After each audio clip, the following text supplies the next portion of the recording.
welcome to Bar Brunch.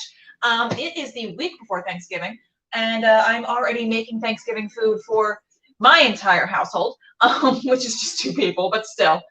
Please stay home if you can. Please, please, please be safe. A Zoom Thanksgiving is better than an ICU Christmas. Yes, today we are going to be making a King Hungry the Sixth Part 3. Basically, that's just what I call any like 3rd helping of leftovers, essentially. But right now we're going to be making it with Thanksgiving leftovers. That way, if you made a bunch of extra food, you're stuffed, you're dying, you have all of your pie inside you and all that stuff, and you just want to save some stuff for the next day. Here's a little fun thing that you can do with it. But after this, we are going to be talking to Infinite Jest Theatre Company. They have their Clowning Around Shakespeare telethon. It's the whole ham. We're going to be talking about that, how you can participate, what that even is, all of that fun stuff after this. But right now, let's make a little Thanksgiving sandwich. So the first thing that we're going to do is make the bread. I'm using my little waffle maker here. It's all plugged in. It's all charged up. I'm going to burn my finger first, and then it's an integral part. And then I'm going to pan it.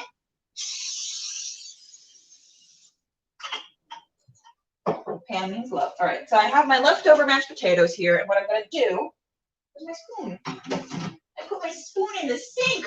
Oh no. Okay. Spin, spin, spin, spin, spin, spin, spin, spin, spin, spin, spin, spin, spin. I'm just going to shovel it into the waffle maker. You can actually use any part of your leftovers with this if you got enough Pam and a good enough waffle maker. I am just using mashed potatoes because I would die for mashed potatoes. I love them. I love them so much. My first Thanksgiving leftover sandwich, by the way, was from a woman I love, and I knew her because of a man that I grew to hate. An ex-boyfriend of mine from high school. His mom made these for us one time, and they were so yummy. I have, of course, since thrown my own life into it, but you know, whatever. All right. So what we're going to be putting on this is some gravy. I did strain it a little bit, so it's more of a glop instead of a sauce. It's a glop. I'm calling it a glop. This gravy is also my own recipe. It has pepper, sage, rosemary, thyme, and soy sauce in it. I love putting soy sauce in everything. We also have our stuffing recipe also by me. I am releasing a cookbook at some point. We'll figure it out. And then, of course, we have our turkey, and we're going to put a little egg on there as well. This turkey is a little cold. I didn't get to prep that while I was prepping everything else. Yeah. I'm going to put you in the microwave for a hot second. Because it's leftovers. Why not? There we go. Going to keep you going a little bit. We're going to, and don't worry, everyone, I have my fire extinguisher ready. So it doesn't, and this is the right one. Amazing. All right. I'm going to get a little egg in here too, because you know what? It's a brunch show. It's a brunch recipe. Let's have a little egg. Let's have some fun. This egg is it. I'm going to take it right after you're supposed to. Okay. I'm going to actually clean off this knife as well. This one I was using to stir the gravy at one point. All right. And that goes there in my tiny little egg pan, my singular egg pan. And I'm gonna put a big lid on my egg pan. I don't have a tiny lid for my egg pan. Hey, behave. Do your job, kind. It's not really your job, actually. I know. Stop yelling. All right. So our turkey is warmed up to the point where I feel comfortable pulling it out. And I think our first bread slice is done. All right. So I'm going to tongs it out here. Oh, this is going to be difficult because it's so, I wasn't planning on it being so good. I might have to spatula it, which is fine. I can do that. I can adapt. Come on. Or, because it's not cooked all the way through, I'm just going to leave it in a little bit longer so it solidifies more. Talking to my appliances. Yeah, That's an all the time thing. But while we're doing that, I'm just gonna carve out some turkey, just the amount of turkey that I want on my thing. On my sandwich. Also, I season the bejesus out of my turkey every time. Every time. I put it it's a 3-pound turkey that I cook every year in the crock pot. Crock pot, baby. Crock pot, that's where it's at. I'm just going to use this to hold for right now. Hey. I understand that this is not what you were made for, spatula, but if you could just, like, do me a solid, that'd be great, because I don't want to get the fork out, because that's where the rest of the eggs are sitting. I run a brunch show. Oh boy, it's been a whole fun time. I'm super excited for these guests that we have coming up. By the way, we have so many people in the studio with us at the virtual studio. The studio with us. We have so many people different affiliations with the show. I love having multiple people on the show because then, like, I don't know, I feel like I can get more perspectives on stuff. All right. So you're done. And also my little egg. I'm just going to say my little egg is done as well. Hey, don't yell at me. That looks more like a bread. All right. Can I tone you out? What we may need to do is some fun tomfoolery. I'm going to put you on top of the stuffing for right now. Some fun shenanigans where I burn my finger again. Again, integral part of the show is I get a burn. Ah, yeah. Integral part of the show is when I get a burn. Burn, baby, burn. Yeah, all right. Good enough. All right. So that's bread piece number 1. I'm going to pan it down again. Add some more slops to it. Because why not? To make the second slice of mashed potato bread.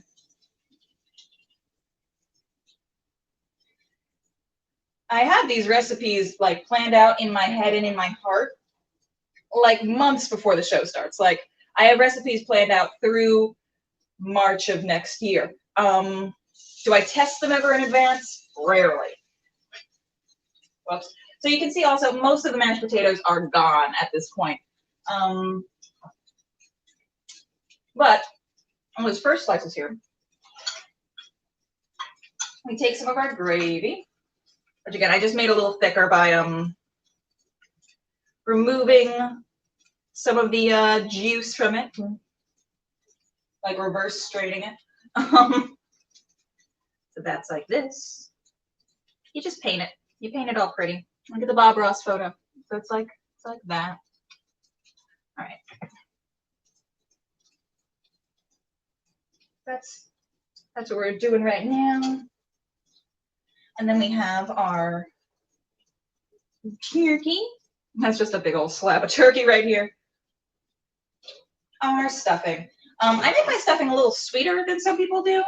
I know sometimes stuffing can be like a salt carrier, but I don't know. I like to make it a little sweeter. Not only am I going to put some on it, but I'm also going to put a lot on the side because I like my stuffing. I like how I make my stuffing. So I'm excited to have more of my stuffing. All right. You turn that. You can live over here. You can. Nah, I'm going to use you again. All right. So then I take my little 1 egg and my little 1 egg maker.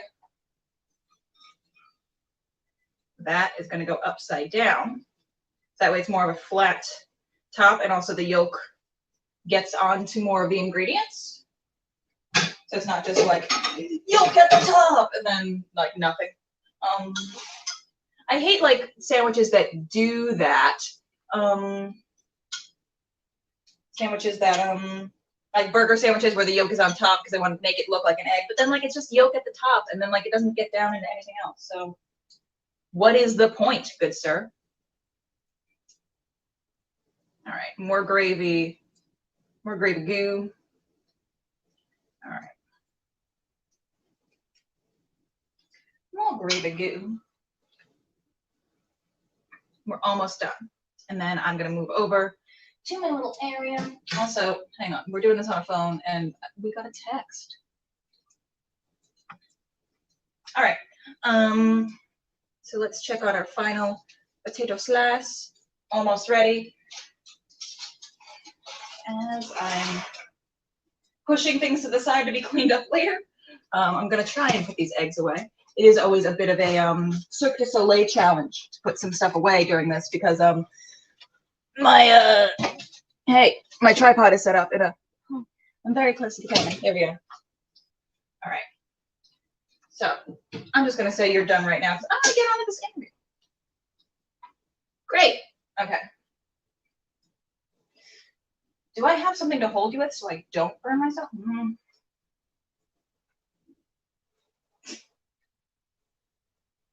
Cradling it like a newborn child.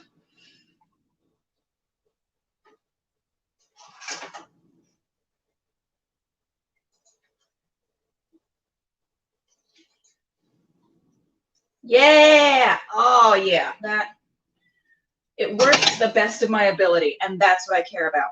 All right. It's still very hot. I love it, but dang. Okay. So here's what the massive sandwich looks like, just so y'all know what I'm seeing. This is it. She's so pretty. Isn't she lovely? Okay. So I am gonna set up all of my food stuff at the kitchen table as per usual.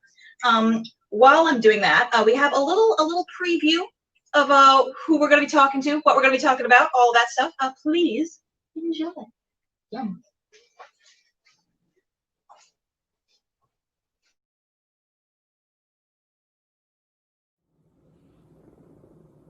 To be or not to be? To be or not to be? To be or not to be? To be or not to be? To be or not to be? To be or not to be? Haha. To be or not to be? To be or not to be? To be or not to be?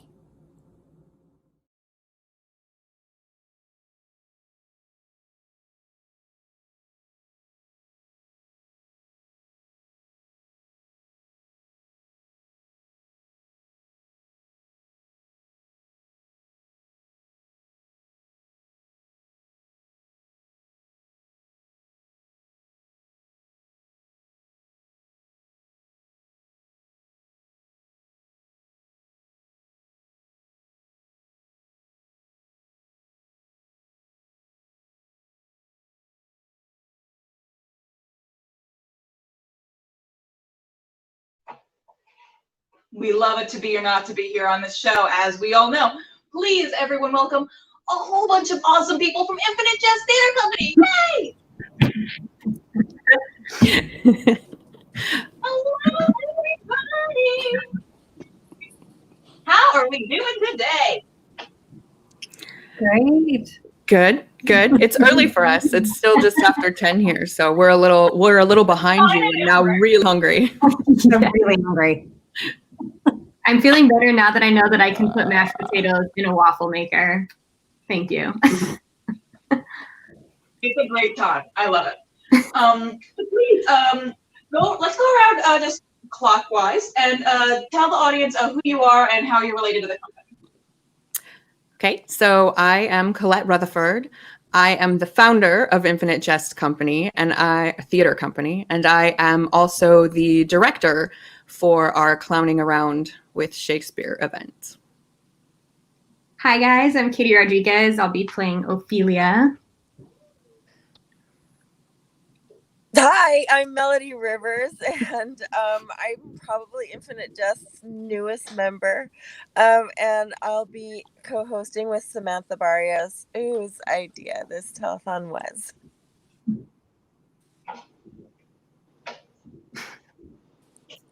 I will go while we're waiting for Vanzel to unfreeze. Hi. He's already playing around. Hi, I'm Samantha Barrios. I'm also one of the producers and co-host / MCs of the telethon and Infinite Jest member. Wonderful. Yay. All right. Oh, well, we may have someone coming back in a bit. Live theater, everybody. That's right. So, please, anyone can answer this, but please tell us a little bit about what Infinite Jest Theatre Company is. So Infinite Jest is Los Angeles's only all comedic theater company, which was part of the reason why I founded it, because I couldn't believe that with all of the improv and sketch comedy and everything else that there wasn't a straight up all comedic theater company in Los Angeles. So we are a small company. Right now, I think we're at 8 members, non-dues paying. And we produce comedy. We have a couple of programs besides doing full theater productions. We also have our Coffee Clatch program for new works development. And we have a classic comedy staged reading series. Amazing. I love that. Some people don't like echoes, but I love them because I can hear myself. And I'm like, yes, I don't sound crazy. It's always good to have that like self-assuredness in there. Like, oh, great. I actually sound like a normal person. So yeah, your company sounds amazing. Please tell us a little bit about this telethon too. Well, Sam is the one who came to me with that idea. So I'm going to let Samantha talk about the telethon because it was her brain baby. Yeah, well, I think it's really fun to pick on actors. So I came up with it. So and I'm an actor and I like to pick on myself. So let's just, it's all around. I came up with this fun idea to help raise money during this crazy time that we're in when we're having to do Zoom theater and try to make that work, where we will put on a hilarious production of Hamlet, but it's only as hilarious as our audience is. So the audience gets to bid on things for the actors to do. And you saw Vanzel do a couple of the ideas. And so Melody and I will break in after every scene and give us a countdown, check in with our donators and encourage people to do more crazy things to our actors. Like you can have them do the whole entire next scene as an opera or as a Western, or make Ophelia be a gangster from the 1920s, whatever you want. I mean, within reason, we have a list for you to choose from. Those are always so fun. With one of my recent shows, I actually did one of those as a fundraising show just for the actors to split multiple ways. I very mistakenly decided to put for $5, Genny takes a shot. And that was the most donations we got of that. So I finished an entire bottle of wine during that. It was a great show, but whoo. But yeah, I love telethons where people have to donate to make actors do weird stuff. That is fully up my alley. What made you choose Hamlet? Well, we had a couple of options on the table. We had Hamlet, Macbeth, and I was kind of pulling for Titus Andronicus. Although I had to admit that I couldn't make the actors take on all that much fake blood in their living spaces and be responsible for cleaning it. Ultimately, though, we knew we needed to pick one of the Shakespeare tragedies for the most comedy and one of the ones most familiar to people so that they already kind of knew the story going in and would follow it no matter what mayhem transpires. We love that. I have such mixed feelings about Hamlet because it is the most well-known, one of the most well-known Shakespeare shows like ever. And it's ridiculous. It's the most ridiculous show in the world. I did a whole theater festival this summer, and I curated it, and we had a Spanish language show that I'd been in last year. And I was like, I know you guys don't really want to do a Spanish language Shakespeare again, but would you consider doing it as a telenovela? And they were like, that's perfect. We won't even need to make any rewrites. And they did it. It was just in the style of telenovela, and it was insane.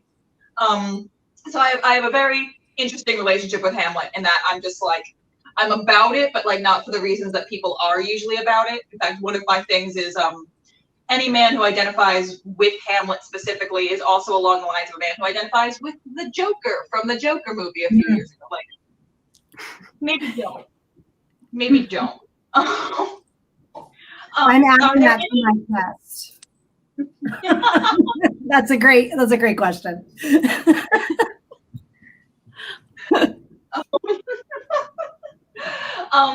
Sorry, I usually get a little punchy when I'm doing my cocktail segments, but this is such a fun group. I'm like, oh, okay, great. So regarding the things that people can choose the actors to do, was there just like anyone can submit these ideas within the company, or did you like have to sit down and figure out like what would be the weirdest thing? Did you try and think out, hello? Ah! Hello! Oh no. It's going well. That's the way we're going to tease the whole show, is he's just going to keep popping it on and off. We love it. We love it. But yeah, was there like a list of ideas that you all crowdsourced together as a group, or did you just like test any out as like what would be the weirdest things to do? Well, originally Samantha had this idea, and she and I were like brainstorming and coming up with all this stuff because it's super fun stuff to come up with. What if we made them do this? What if, we had a chance to make them do this other thing?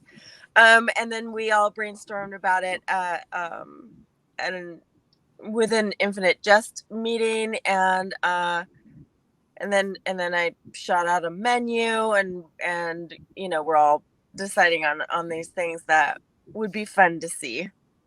Yeah, I even had some of the cast members threw a couple suggestions at me that I've thrown into our pot for consideration, just as we've been working and things have popped up, as they do with inside cast jokes. I will say also, it is still open. We're still adding. So I will take any nominations from the crowd, should they have anything right now while we're being interviewed. I have my spreadsheet up, so I will take notes. I was in another meeting on the board of another group, and I told them this was happening, and we're really excited. And one of the participants was like, "Oh, I'm making a list of things I want all the actors to do." So people are really excited to participate, and we're getting a lot of feedback.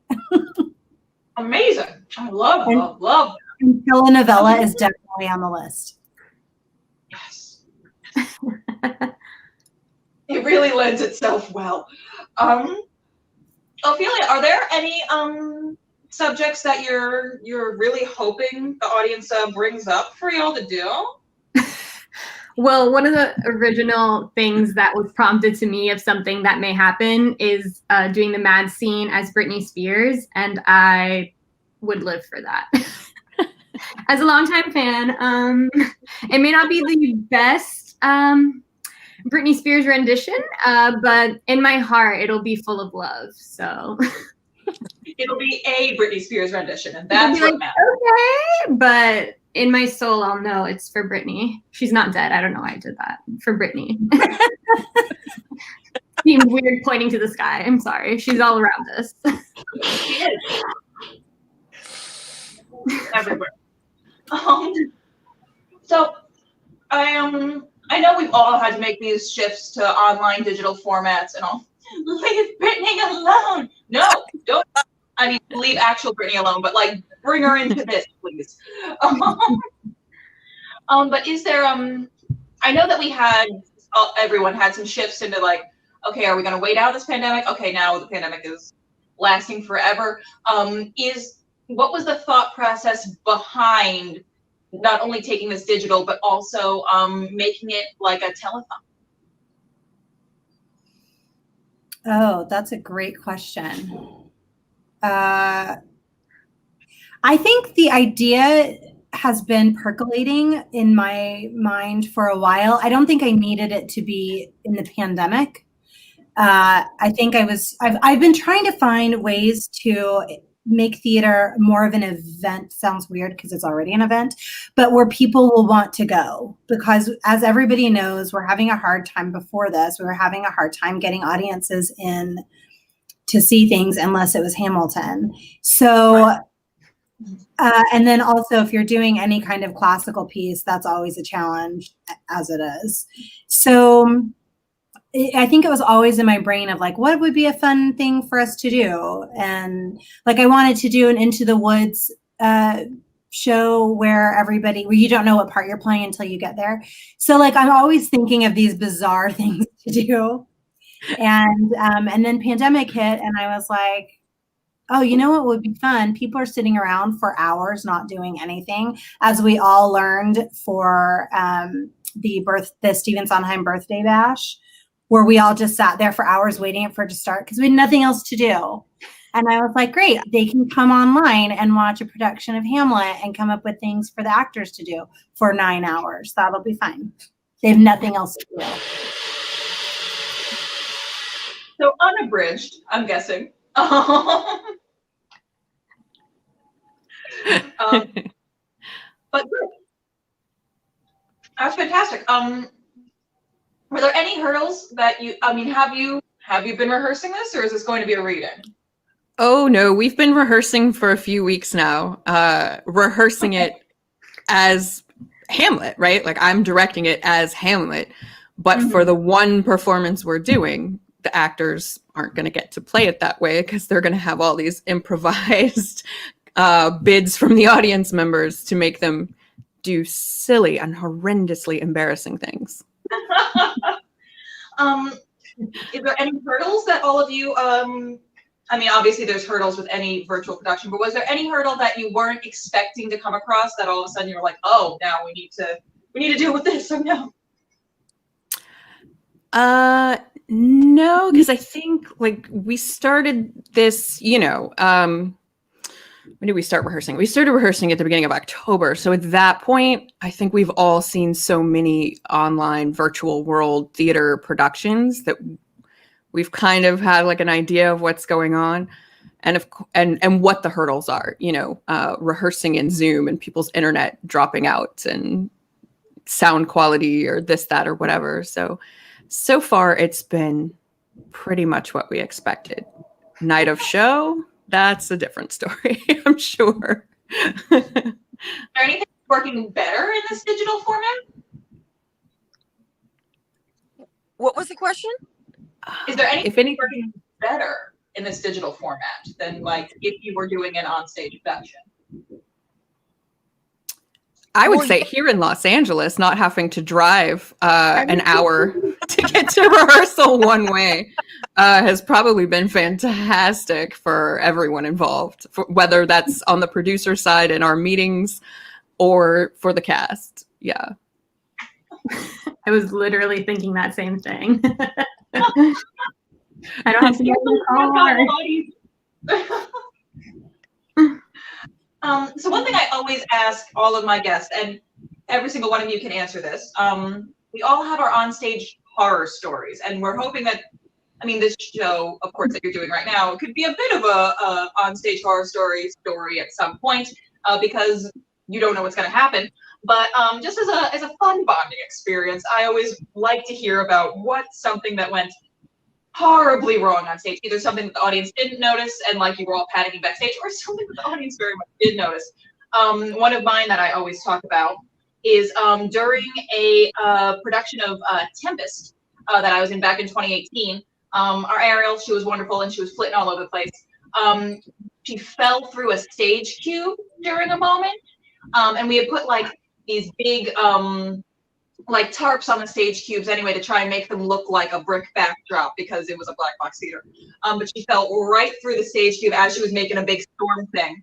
And because she was making a big storm thing, everyone was like, ooh, that's part of it. And we backstage were like, is she dying? Is she good? Do we need to call 911? That was kind of a big moment for us in that we had to like silently make sure that she was okay, every single actor on the stage, without making it too obvious that we had to like comfort our Ariel, poor thing. And she handled it like a champ, and we were so happy about that. Also, hello, actor. Are we here? Oh, yay! Yes. Yes. Yeah. Had to change what I was using, but it wouldn't be 2020 without me experiencing some kind of technical difficulty. That's all we do here sometimes. There was several shows actually where my internet is fully cut out and the guests have had to interview themselves for 5 minutes while I get it back. So at least we don't have that right now. But yeah, right now we were talking about on-stage horror stories, things that either the audience was like, ugh, or the audience was like, ooh, that's part of it. And then you had to be like, yeah, that was part of it. Uh-huh.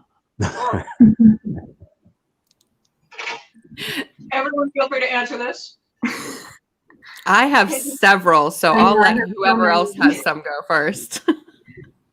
I mean, I've been working with this one theater company for the past 2 years, and without fail, I have tripped on stage at least once in every single show I've done there, which is ridiculous. But I will say, my first show out of college was Hamlet. I did not play Ophelia. I played Reynaldo, Bernardo, and Osric. Our Hamlet was nothing like Vonzel. Vonzel is a lovely human being and a joy to work with. This Hamlet was also the artistic director and trying to direct while we had a director, and wasn't using a stage combat, was just really into it and just kept knocking people out left and right. And so got mad at us during a show with an audience and wouldn't make eye contact or touch anyone in the show for the entire time. Horrifying. It was a lot of fun. That's like the most, you said horror story, and that's like, I think about that performance and my whole body just cringes. All of us backstage like, what do we do? What do we do? It was a nightmare. Yeah. Oh my God. I mean, he went a little method, I guess, playing an insane person. But, you know. Well, funny enough, I've heard stories of other people's having to work with him, and I don't think this is the only time he's gone method. So I think that's just how he was as a person. Well, boo on him. Boo on him. Yeah, it was not. I haven't heard of him in the theater community out in LA in a while, so maybe he's moved on. Well, hopefully he just like loses all ambition to do anything, because really, if you're going to be that difficult to work with, maybe just don't work with people. It didn't seem like he wanted to. It really didn't. Anyone else? Any other horror stories? Let's dish. Let's talk. I have a horror story with Infinite Jest Theatre Company. This is the best story. Yeah, I know. So, a few years ago, I auditioned for Colette to play Dionysus in Aristophanes' The Frogs, and I got the part, and it was super fun. She modernized the script and everything. It was a very active role, and I did the most of the first act with my left boob out, and so. Yeah, so I'm not on purpose. Not on purpose. Oh my God, right? Not on purpose. But I had been down on my hands and knees. I've been running across the. Anyway, so my slave and I had to sneak, and we were hiding, but we were hiding on stage, right? So, and he was a lot younger than me, and he wouldn't make eye contact, and he kind of pointed like, and I'm like, oh damn, right? So I fixed that, and then I'm thinking, well, maybe nobody noticed, except my line when I come out from hiding is that I wanted to join this party. Direct quote, catch a little nip slip, mine. That was my line.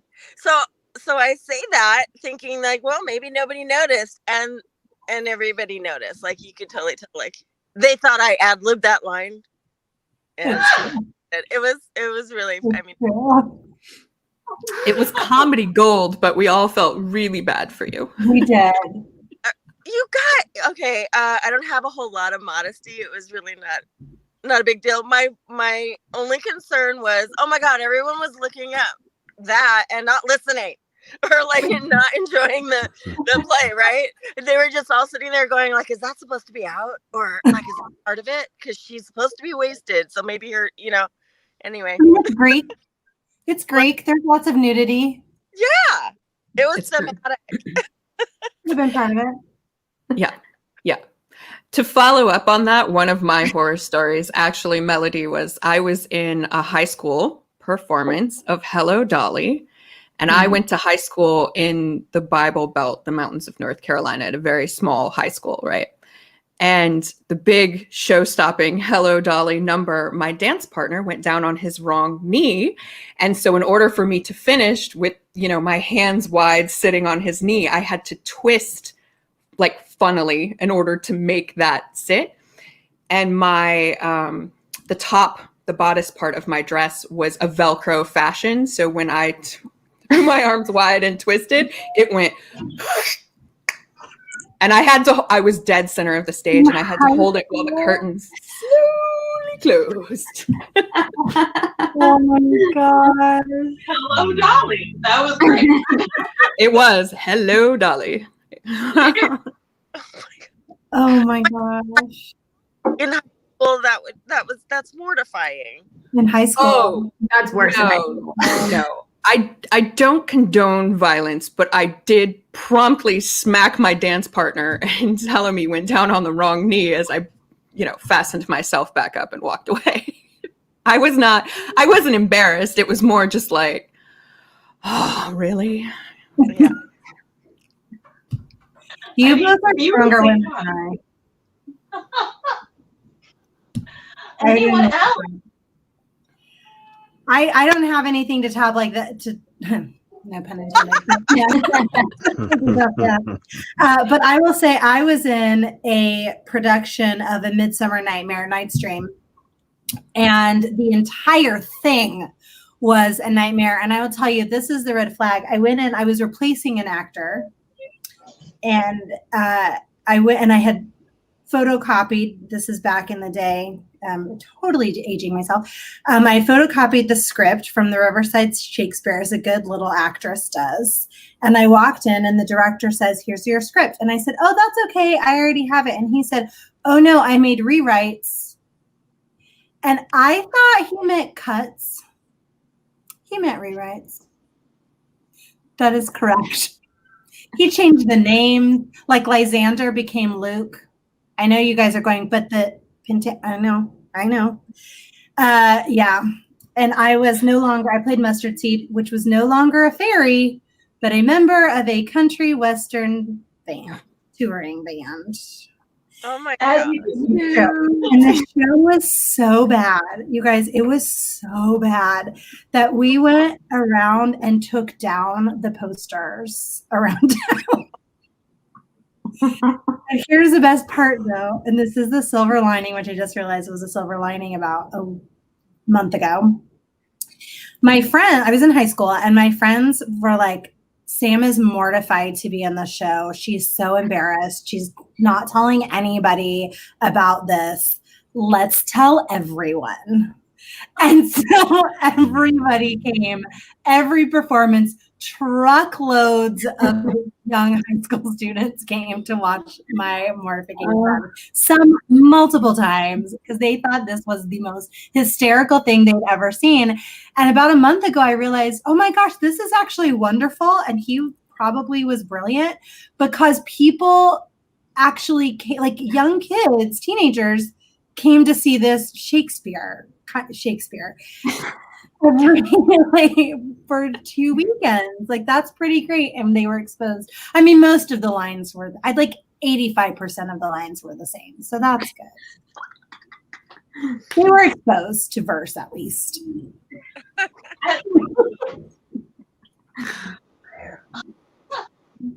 Anything else? These are all great.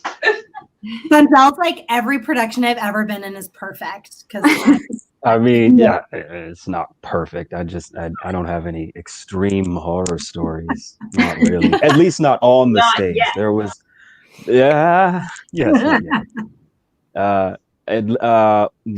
There was one production. It was a Scottish play, and it wasn't on stage, but it was getting to the space to do the show opening night. Driving down the 405 in my car, it says it doesn't want to work anymore at all. The good news was that since I was going at a decent speed, the timing belt snapped, so I could still kind of coast. And I'm like, okay, let me find the nearest shoulder. And it was right by the 405-10 split. So right where that divider is, that's where my car said, cool, we're gonna stop right here. And I went, I have no idea what to do now. So I called a friend of mine, who was also the producer and the lead, which is fine, whatever. But he said, cool, we'll come get you. And he came and picked me up. And in between the time I was waiting for him, a police car randomly managed to drive in my directions, back up, slow down, get out. Hey, what's the problem? Yeah, my car doesn't work, and I need to get someplace, so I don't really know what to do. Police officer said, cool, we'll just put a slip on the car and you can come deal with it later. So I was able to get picked up, go do the show, come back, get the car towed. And not necessarily a horror story because it ended well, but it's the first time I've ever had a car just give out on me. And when it was opening night of the production, I was having a really hard time until I got to the space. Yeah. I just want to say, if people don't believe in the superstition, this is proof. I was going to say, for people who don't know where the 405 and the 10 split, there's not like a gas station you can walk to. It's a harrowing stretch of freeway. If my car, my biggest concern was that the car was just going to stop in the middle of the freeway and I would be that person. Yeah. And it's terrifying. That person, yeah. It's like 7 lanes at that point. It's terrifying. Well, and it's elevated. You'd have to hike down to a street. You can't. Yeah. We're all of us Angelinas are like freaking out right now. We're like, oh my god! Where? That is a horror story. Forget boobs. Right. For everyone who was disappointed that Von Zell's story didn't include a nip slip. Right. I mean, it might have, but it's way worse. I'd take the nip Oh my slip. god. Yes.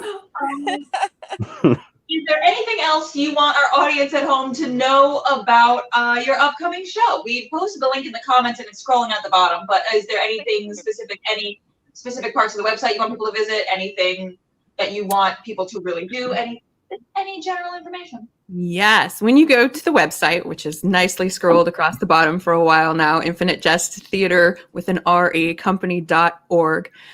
The homepage, you'll see a little blurb about our Clowning Around with Shakespeare event with a link that you can click on it, or you can click the On Stage tab at the top of the webpage, and that will take you to it. It is a one-night only fundraising performance, so it's just Saturday, December 12th, starting at 5 p.m. Pacific, 8 p.m. Eastern. We are kicking it off with a fun happy hour event that fans of this show might like, as we will be having Infinite Jest Company member, singer, musician, songwriter Doug Mattingly come on and perform. And we are also having Janine McKay of Till the Last Bite Catering and Till the Last Sip Wine come on and make a specialty themed cocktail for us. And that's going to kick off at 4 p.m. Pacific, 7 p.m. Eastern. Anything else that Melody said? December 12th, yes? December 12th. Yes. Mm-hmm. And I wanted to say that to definitely you want to like subscribe or follow us because we are doing a drinking game. So you will post those rules up. We will post the items you'll need for the recipe of the cocktail. So we're going to be making that together.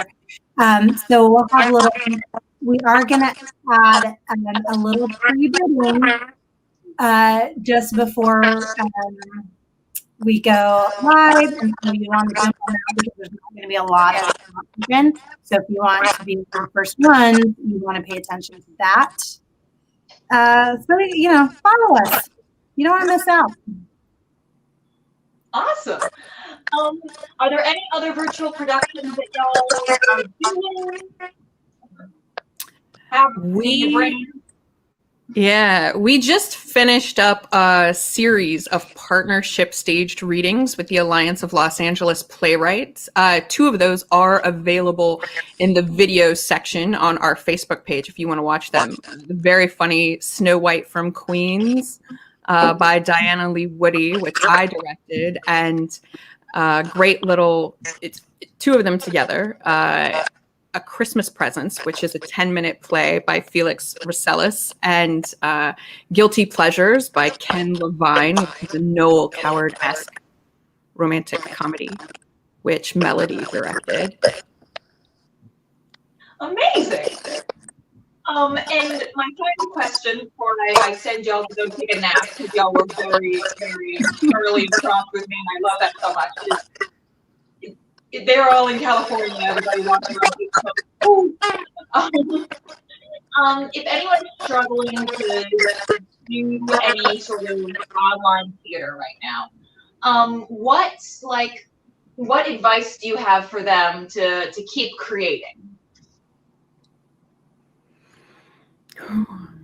Embrace it. I mean, we all know it's not theater. We talk about it all the time. We long to be back in a stage and be in person with our people and feeding off of that energy. But there's still a good deal to be said for connecting like every night in Zoom rehearsals and seeing, people's smiling faces and exercising that creative muscle. Yeah, I have to say it's been really comforting. I was supposed to open a show on March 14th, and clearly we did not. But it was super comforting to be able to say that I was in rehearsal for something until August, until we finally did it, actually. And also looking at Zoom as its own art form. So how do you manipulate that? How do you work within that space? How do you maximize that? Right? We still have this creative process. So the thing that is missing is that energy exchange between the actors and the people and being in the same space. So I do miss that. But I feel like Zoom is opening at least an alcove of new stuff, that you can't do on stage. You can deliver, that thing that you would deliver right into the eyeballs of your other actor. The audience now can receive that, directly because you're doing it this way. Yeah. Awesome. I love that. Yeah. That's great. Well, thank you all so much for being on. This was a really fun group, and I'm so happy that y'all were here. If you do anything digital in the future, please reach out. We'd love to have you back on the show, and I will definitely be tuning in on December 12th, and I will be donating away. Yay, thank you. Thank you, Jenny. Thank you so much for being on. Oh, have a great Sunday. You too. Thanks. All right. Bye. Everyone, please just give a virtual round of applause for Infinite Jest Theatre Company. They are such lovely people. And that was such a fun interview. And oh God, all those horror stories are going to stick with me for the rest of my life, which they should, because that's what a good horror story does. Next week, we have some nepotism on the program. Yes, a show that I've written, Midsummer Night's Stream, is going to be on the program. And I'm actually going to stand a little bit over here, actually, and get this up. Can I? No, that's the wrong way. That's the wrong way. I'm just going to actually tilt you up a little bit, because why not? But yes, Midsummer Night's Stream. For those who have seen I'm Your Hamlet, I have written a sequel with the same characters, same awful premise. As we all know from the end of I'm Your Hamlet, the show doesn't come off. Hamlet doesn't happen because a lot of sabotage happens. So this is the aftermath of that, plus the next show that a lot of those characters are in. in their Zoom rehearsals for. That being said, I'm a bad writer and a bad director. So I have not sent the script out to the actors yet. So the show tomorrow may just be myself and our tech Chris, who also plays Wyatt. We may just be talking about the show. We may be talking about the previous thing, all that stuff. We recently won Best of the Fest, I'm Your Hamlet, at the 2020 Hartford Fringe Festival. So we're going to talk about notoriety and stuff. Also, as some of you may notice right now, I'm not doing a monologue because I'm sick of doing the monologues on this show. Full disclosure, I wake up at 9 a.m. to get ready for this 1 p.m. show every single Sunday. I'm tired, I'm exhausted. So what we're going to do, we are going to open up the monologue submission parts to y'all. This email, sourgrapesproductions.nyc@gmail.com. Please, for our consideration, send any Shakespeare monologue, sonnet, whatever you want to. It can be super simple. It can be ridiculously elaborate. To be considered, just send it to that email and put in the subject line, Bard Brunch closing monologue, and we'll consider it. The goal is to someday get Pauly Shore to do To Be or Not to Be, but that's a pie in the sky dream, but I just think it would be so funny. But yeah, anyway, thank y'all for tuning in and watching. Thank you again to Infinite Jest for coming on. Y'all are spectacular, and I am super appreciative of all of you being here. And I'm appreciative of all of you watching. Have a great Sunday.